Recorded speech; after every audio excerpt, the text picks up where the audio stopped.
So Jimmy, what's the next thing? We got the cornbread made and it's cooled off. Yeah. Just toss it in a bowl. If I could keep the cameraman out of it, you know, he loves eating cornbread. That's right, that's good That's, stuff. yeah, the good stuff. That's what I'm screaming.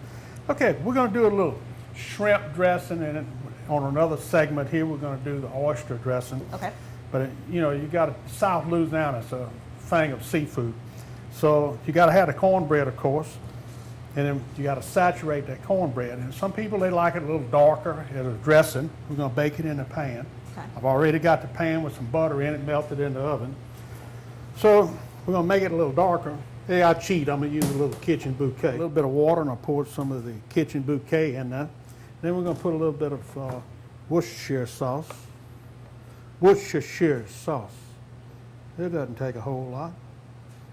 It's a little smidget. And you know, I like a barbecue sauce. It has a good flavor to it, even though it doesn't taste exactly like barbecue when you're doing it, but it sure enhances a little flavor. Believe it or not, I even use barbecue sauce in my jambalaya.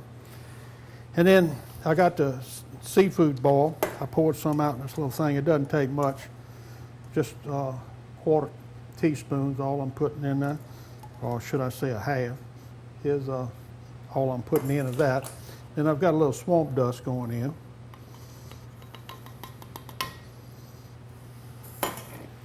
Then we're going to mix this up, and this will go into the cornbread once we get through this. We've got the cornbread in the bowl crumbled up, and I'm going to put this in and kind of saturate it. Then we're going to take this little mixture and kind of saturate the cornbread with it.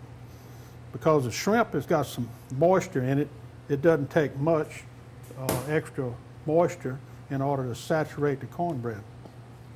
And all we're going to do is mix it all up until it gets kind of like a mush. All right, I got all the moisture mixed up in here and kind of like a little bit of paste, you know, and that way all the little clumps is saturated and mashed out evenly so that when you do the dressing, it doesn't have little dry spots in it. And now we're going to pour the shrimp in. I'm just going to leave the shrimp whole so it's a wonderful mouthful at a time. And we're going to pour those in. And the shrimps has got some moisture in it.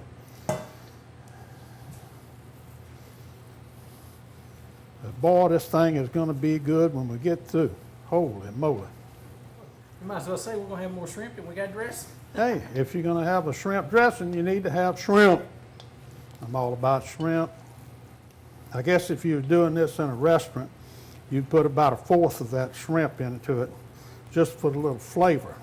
But this is Jimmy Babin cooking at home, and you know Franklin's going to want to eat most of it anyway. Between him and Sean, they're going to dig up into it.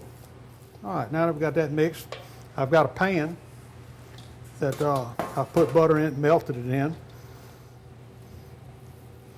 If somebody wants to sit down at the table and eat shrimp, we've got shrimp. Kind of like making a cake with shrimp.